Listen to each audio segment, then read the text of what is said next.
بڑے ہو تو بڑے بنو. ہمارے نبی تو آپ سسر بھی ہیں نا, آپ نے 4 بیٹیوں کی شادیاں کی, 2 تو ایک ہی کو دے دیں عثمان کو, رقیہ اور ام کلثوم رضی اللہ تعالیٰ عنہما حضرت عثمان کے نکاح میں, ابو العاص رضی اللہ تعالیٰ عنہ کو زینب, اور سب سے پیاری محبوب بیٹی حضرت علی رضی اللہ تعالیٰ عنہ. باقی 3 نکاح بڑے سادہ کیے, حضرت فاطمہ کا نکاح بڑے دھوم دھام سے کیا. ان کا رشتہ لے کر صدیق آئے, یا رسول اللہ میں خواہش مند ہوں, آپ چپ رہے. پھر حضرت عمر بعد میں گئے, یا رسول اللہ میں خواہش مند ہوں, آپ چپ رہے. تو عبد الرحمن بن عوف رضی اللہ تعالیٰ نے حضرت علی سے کہا, علی تو جا, تجھے دے دیں گے. وہ کہنے لگے میں تو بہت غریب ہوں, مجھے کہاں دیں گے. حضرت علی کا ذاتی گھر بھی نہیں تھا, کسی سے ایک کوٹھا مانگ کے اس میں رہ رہے تھے مدینہ میں. کہا نہیں تو جا جا. تو یہ مسجد میں پہنچے, اللہ کے نبی کو دیکھا تو ایسا روب طاری ہوا کہ بولے ہی کچھ نہیں. اللہ کے نبی کو تو پتہ ہے کہ کیا ہے اور کس لیے ہے. تو آپ نے کہا علی کیسے آئے؟ چپ. کہا لگتا ہے فاطمہ کے رشتے کے لیے آئے ہو. جی ہاں. تو آپ نے کہا انشاءاللہ, اتنا کہا انشاءاللہ, اور چپ ہو گئے. تو حضرت علی چپ کر کے اٹھ کے باہر آ گئے. صحابہ باہر کھڑے ہوئے تھے. تو کہنے لگے, یار دیکھا نا, میں تمہیں پہلے ہی کہتا تھا مجھے نہ بھیجو, انکار ہو گیا, بولے ہی کچھ نہیں. تو حضرت عبد الرحمن بن عوف کہنے لگے جنہوں نے بھیجا تھا, وہ کچھ تو کہا ہوگا, کہ بس انشاءاللہ کہا. کہا تو اللہ کے بندے ہاں ہو گئی, نبی کی انشاءاللہ ہاں ہوتی ہے, یہ ہاں کیوں نہیں کی؟ سبحان اللہ, اللہ اکبر, یہ ہاں کیوں نہیں کی؟ گھر گئے, فاطمہ علی کا رشتہ آیا ہے, پھر مسجد تشریف لائے. یہ آپ کو معاشرت سکھائی جا رہی کہ بیٹیوں سے بھی پوچھو, زندگی انہوں نے گزارنی ہے, تم نے تو نہیں گزارنی. بس میری غیرت دا سوال ہے, میں اتنا ہی کرنا, نہیں تو بیٹھی رہے. میری اپنی فیملی میں اتنی عورتیں بوڑھی ہو کے قبروں میں چلی گئیں, بس اتنا ہی کرنا, نہیں کرنا تو بیٹھی رہے. وہ بیٹھی رہ گئیں. یہ ظلم و ستم ہے جو تمہاری عدالت میں بھی نہیں آتا, کوئی کیس بھی نہیں ہوتا, لیکن اللہ کی عدالت میں کیس درج ہو چکا ہے کہ میرے نبی نے علی جیسے داماد کے لیے بھی پہلے پوچھا, حالانکہ اوپر سے اشارہ ہو چکا ہے. ابھی بتاتا ہوں میں. فاطمہ بیٹی علی کا رشتہ ہے, کر دوں؟ انہوں نے کہا کر دیں. پھر کہا بلاؤ. پھر علی آئے, کہا علی جمع کرو لوگوں کو. مسجد ساری بھر گئی.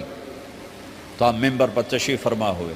حضرت علی کو ایسے سامنے بٹھایا, کہا لوگوں مجھے جبریل اللہ کی طرف سے پیغام دینے آئے ہیں کہ میں اپنی بیٹی فاطمہ کا نکاح علی کے ساتھ کر دوں. آسمان سے وحی بھی آئی ہو اور پھر بھی پوچھا جائے یہ میرے ہو, واسلی فی ذریتی انی تبت الیک و اننی من المسلمین. میرے نبی نے کہا آمین, زور سے کہا آمین. نکاح ہو گیا. رخصتی ہوئی 6 مہینے بعد, 1 مہینے بعد, 1 سال بعد. 3 روایات ہیں, فوراً 4 روایات, لیکن زیادہ صحیح ہے دیر کے بعد, فوراً نہیں ہوئی, کچھ عرصے کے بعد رخصتی ہوئی. حضرت عقیل آپ کے بھائی وہ کہنے لگے علی اب رخصتی ہو جانی چاہیے. تو یہ دونوں مل کر آئے سلمان فارسی کے پاس کہ سلمان بھائی ہماری رخصتی کروا دو. سلمان فارسی کا بڑا احترام تھا, انہوں نے جا کر بات کی ام سلمہ رضی اللہ تعالیٰ عنہ سے. ام سلمہ نے بات کی اللہ کے نبی سے, کہا ہاں آ جائے, لے جائے, آ جائے لے جائے. تو علی رضی اللہ تعالیٰ عنہ اپنی اونٹنی لے کر آئے. تو حضرت علی کا گھر وہ کرائے پر گھر تھا ایک کونے پر, تو وہاں اسماء بنت امیس اور ام ایمن گئیں اور اس کے فرش کو لیول کیا, فرش میں سرخ مٹی ڈال کے اس کو لیول کیا اور دیواروں کی پوچا پاچی کی, اور وہاں کھوٹیاں لگائیں کپڑے ٹانگنے کے لیے. آپ نے حضرت عائشہ, حضرت ام حبیبہ, حضرت ام سلمہ سے فرمایا تمہیں پتہ ہے نا مجھے فاطمہ سے کتنا پیار ہے, اسے دلہن بناؤ. دلہن بنانا بھی سنت ہے, دلہن بناؤ, اسے دلہن بناؤ. تو آپ کو دلہن بنایا گیا. پھر علی رضی اللہ تعالیٰ عنہ تشریف لائے سلمان فارسی اور عقیل کے ساتھ, اونٹنی کو دروازے پر بٹھایا. تو آپ نے علی کا ہاتھ پکڑا, اندر تشریف لے گئے. اور فاطمہ کا ہاتھ پکڑ کے علی کے ہاتھ میں دیا اور کہا بیٹی یہ دعا دیا آپ نے اس وقت کہ میرے مالک ان کے جمع ہونے میں برکت عطا فرما اور ان کو سعادتیں عطا فرما اور ان کو نیک اولاد عطا فرما. یوں میرے نبی نے اپنی بیٹی کو رخصت فرمایا. اگلے دن آپ نے حضرت علی کو بلا کے فرمایا علی ولیمہ بھی کرنا ہے. کہنے لگے یا رسول اللہ میرے پاس تو کچھ نہیں. تو آپ نے کہا تو سعد بن ابی وقاص کہنے لگے یا رسول اللہ میرے پاس ایک چھترا کھڑا ہے, چھترا لاؤ. ذبح کیا گیا. آپ نے اس میں چھوارے ڈلوائے, قورمہ بنوایا, قورمہ, اور اپنی طرف سے حضرت علی کو پیسے دیے کہ جاؤ چھوارے, گھی, شہد خرید کے لاؤ. تو علی رضی اللہ تعالیٰ نے 5 درم کے چھوارے خریدے اور 3 درم کا شہد خریدا اور 1 درم کا گھی خریدا. 9 درم تھے ٹوٹل. تو آپ نے کافی سارا آ گیا. تو چھواروں کی افسر ہے, ایک ریڑھی والے کی ہو, کسی بھی گھر کی آبادی کا ایک ہی سبب ہے, وہ میٹھا بول ہے, وہ اچھا سلوک ہے.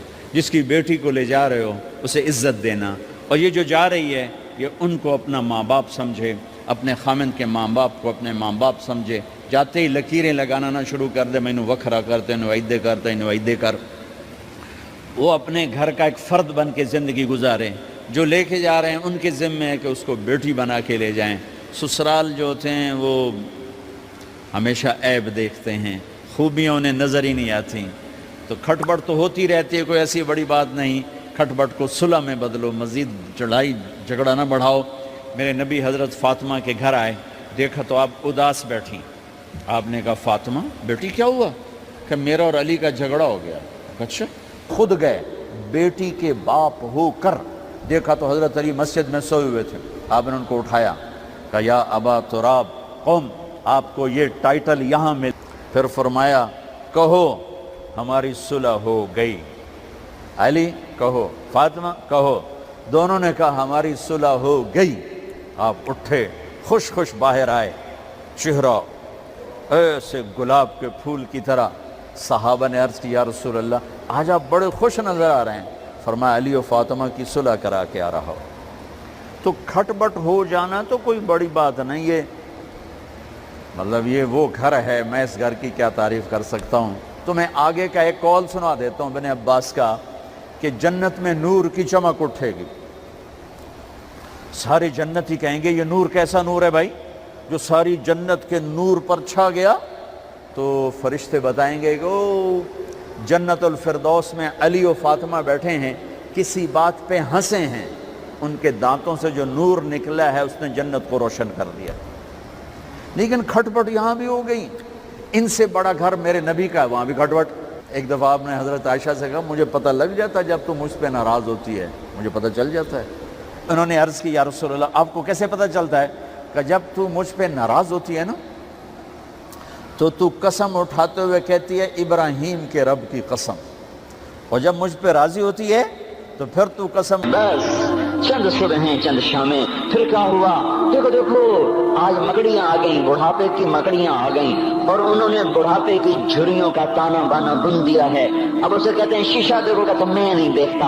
آج وہ شیشہ دیکھنے کی سخت نہیں مجھے شیشہ نہ دکھاؤ, یہ میں نہیں ہوں, یہ میں نہیں, یہ تو ہی ہے. نہیں میری تو بڑی جوانی تھی, بڑا حسن تھا, میں تو وقت کی زلیخا تھی, میں تو وقت کا یوسف تھا. تو آج دیکھ تو صحیح تیرا ہی چہرہ ہے. یہ جھریاں کہاں سے آئیں؟ یہ بڑھاپے کی مکڑیوں نے کس وقت حملہ کیا؟ تو نے تو بڑے زور لگائے تھے کہ بڑھاپا نہ آنے پائے, چہرے کی رونق نہ جانے پائے. لاکھوں قسم کے تم نے میک اپ کے سامان خریدے, اور کن مشقتوں سے تو نے اپنے جسم کو سنوارا بنایا, پر تو آج اپنا چہرہ کیوں نہیں دیکھتا؟ آج نظریں وہ نظریں ہرنی جیسیاں, اس کے تو ہرنی جیسیاں. آج وہ آنکھ کا پپوٹا ہی نہیں اٹھ رہا, آنکھ اٹھنے سے انکار کر رہی ہے, آنکھ اٹھنے سے انکار کر رہی ہے, اور اس کی تو بڑی ناز و انداز والی چال ہے, اور آج اس سے قدم نہیں اٹھائے جا رہے, آج اس کو ویل چیئر پہ بٹھایا جا رہا ہے. وہ مجھے نصر اللہ کو ملا, پہلے فلموں میں کام کرتا تھا, تو ماشاءاللہ 3 چیلے لگے, بڑی داڑھی. تو یہ اس زمانے میں, ہمارے زمانے میں فلموں میں کام کرتا تھا,